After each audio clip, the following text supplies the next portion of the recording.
नमस्कार विद्यार्थी मित्रांनो, विजय नोकरी या यूट्यूब चॅनलवर तुम्हा सर्वांचं स्वागत आहे. बघा, आपली जी कॉमन एंट्रन्स टेस्ट होणार आहे विद्यार्थी मित्रांनो पूर्व प्रशिक्षण योजनेची, तर त्याची आता डेट जी आहे ती इन्क्रीज करण्यात आलेली आहे. सर्वात आधी तुम्हाला या वेबसाईटवर यायचे आहे. वेबसाईटची लिंक तुम्हाला आपल्या टेलिग्राम ग्रुपवर मिळून जाईल. सोबतच या व्हिडिओच्या डिस्क्रिप्शन बॉक्समध्ये सुद्धा मी टाकून देणार आहे. ओके, खाली खाली स्क्रॉल केल्यानंतर इथे तुम्ही पहिली जी आहे नोटिफिकेशन तुम्ही चेकआउट करू शकता की सर्वकष धोरणाच्या अनुषंगाने घेण्यात येणाऱ्या सामायिक चाळणी परीक्षा 2026 करता ऑनलाईन अर्ज सादर करण्याच्या प्रक्रियेस मुदतवाढ देण्याबाबत. ठीक आहे, तर यावर तुम्हाला क्लिक करायला लागेल. ओके, त्यानंतर इथे तुम्ही PDF जी आहे ती तुमची ओपन होऊन जाईल. तिथे लिंकवर क्लिक केल्यानंतर विद्यार्थी मित्रांनो अशा प्रकारचा इंटरफेस तुमच्यासमोर ओपन होऊन जाईल.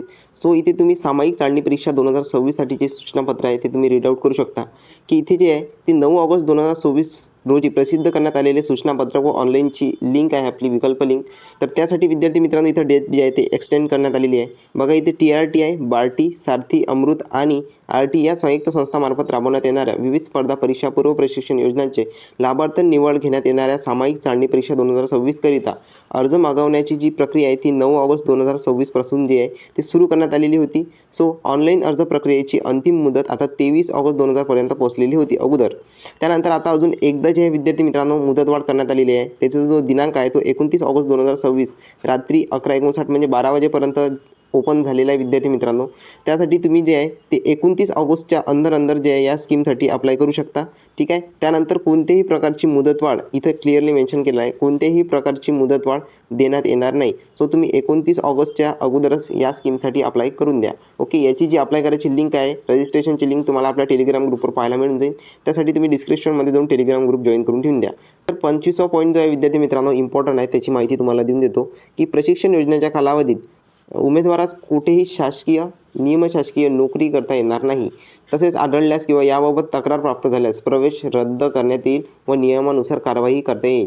तुम्ही गव्हर्नमेंट किंवा सेमी गव्हर्नमेंट या विभागामध्ये कार्यरत नसायला पाहिजे. त्यानंतर मुद्दा आहे की विविध योजनेकरिता जी शैक्षणिक अर्हता आहे ते कोणकोणती लागणार.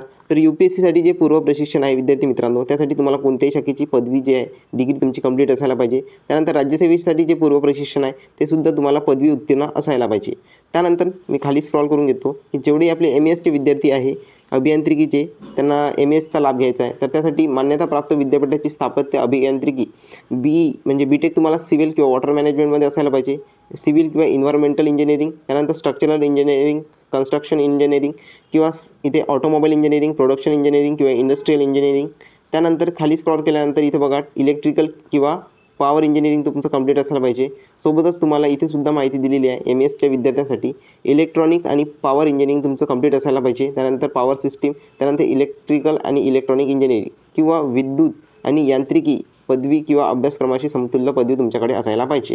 त्यानंतर इथे खाली स्क्रॉल करून घेतो मी हे ज्युडिशरीच्या विद्यार्थ्यांसाठी माहिती दिलेली आहे. न्यायिक सेवा पूर्व परीक्षा must have practice as a advocate in the high court of Bombay. ठीक आहे, इथे संपूर्ण माहिती ही ज्युडिशरीच्या विद्यार्थ्यांसाठी आहे. ही संपूर्ण PDF मी आपल्या टेलिग्राम ग्रुपवर टाकूनच देणार आहोत. सोबतच इथे MPSC गट ब आणि गट क सेवा पूर्व परीक्षा जी आहे विद्यार्थी मित्रांनो त्यासाठी तुम्हाला कोणत्याही शाखेची पदवी उत्तीर्ण असायला पाहिजे. त्यानंतर वर्ग 3 म्हणजे जे ग्रुप BCचे विद्यार्थी आहे MPSC ग्रुप Cचे त्यासाठी कोणत्याही शाखेची तुम्हाला पदवी लागणार आहे. सोबतच जे IBPSचे विद्यार्थी आहे LICसाठी किंवा इत्यादी तत्सम परीक्षा पूर्व प्रशिक्षण योजना त्यांना पाहिजे त्यासाठी तुम्हाला पदवी उत्तीर्ण लागणार आहे. सोबतच जे TETचे विद्यार्थी आहे म्हणजे त्यांना D.Ed किंवा B.Ed जे आहे या दोनपैकी एक तर तुमचं D.Ed किंवा B.Ed उत्तीर्ण असायला पाहिजे. सोबत पोलीस भरती आणि मिलिटरी भरती पूर्व प्रशिक्षणचे जे विद्यार्थी आहे त्यांना 12वी उत्तीर्ण असायला पाहिजे किंवा त्यांनी मिलिटरी भरतीचे विद्यार्थी असेल तर त्यांना 10वी उत्तीर्ण जे आहे ते कंप्लीट करायला पाहिजे विद्यार्थी मित्रांनो. त्यानंतर नेक्स्ट मुद्दा डॉक्युमेंटच्या रिलेटेड आहे की महाराष्ट्र राज्याचे आदिवासी रहिवासी प्रमाणपत्र तुम्ही कोणत्याही संस्थेचे विद्यार्थी असेल तर तुमच्यासाठी डोमेसियल सर्टिफिकेट हे तुमच्याकडे असायला पाहिजे.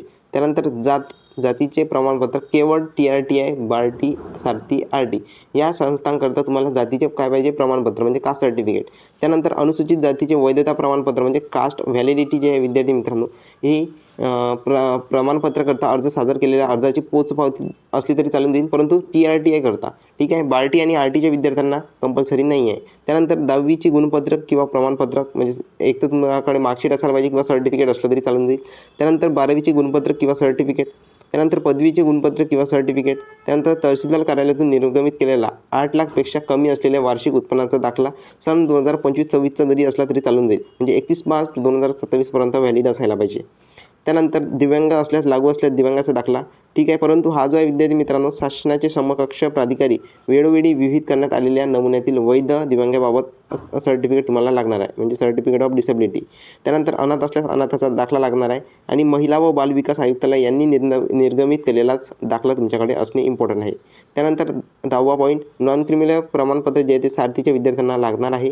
त्यानंतर अमृतच्या विद्यार्थ्यांना शाळा सोडल्यास त्यांची LC किंवा म्हणजे ट्रान्सफर सर्टिफिकेट TC, LC म्हणजे लिव्हिंग सर्टिफिकेट होते. त्यानंतर जात नमूद असेल तसेच आर्थिकदृष्ट्या दुर्बल घटक म्हणजे EWS सर्टिफिकेट त्यांच्याकडे असणं अनिवार्य आहे. ओके.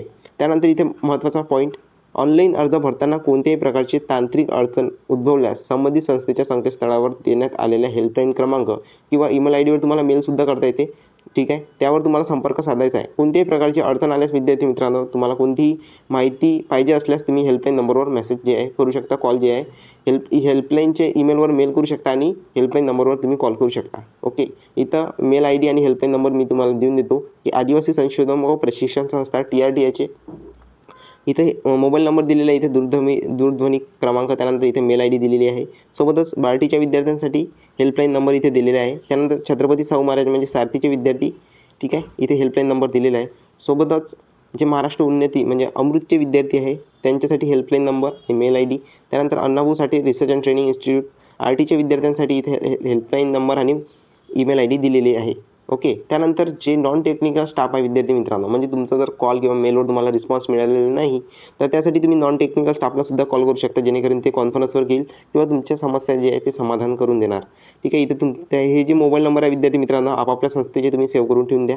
त्यानंतर बार्टीच्या विद्यार्थ्यांसाठी नॉन टेक्निकल हेल्पलाईन नंबर, त्यानंतर सारथी, त्यानंतर अमृत, त्यानंतर Annabhau Sathe research and training institute RTच्या विद्यार्थ्यांसाठी 3 हेल्पलाईन नंबर आहे, हे सुद्धा तुम्ही सेव्ह करून ठेवून द्या, जेणेकरून कोणतीही तुम्हाला डाऊट्स असल्यास तुम्ही या दूरध्वनी क्रमांकावर संपर्क साधू शकता. ओके, ठीक आहे. अपकमिंग सर्व CETच्या एक्झामसाठी तुम्हाला हार्दिक शुभेच्छा विद्यार्थी मित्रांनो. जास्तीत जास्त आपल्या संस्थेच्या विद्यार्थ्यांना हा व्हिडिओ शेअर करा आणि तुम्हाला जर माहिती आवडली असेल व्हिडिओला लाईक नक्की करून द्या. भेटूया नेक्स्ट व्हिडिओमध्ये. कोणतीही माहिती किंवा अपडेट लागल्यास तुम्ही मला कमेंट बॉक्समध्ये विचारू शकता, मी तुम्हाला रिप्लाय करण्याचा प्रयत्न करेन. धन्यवाद.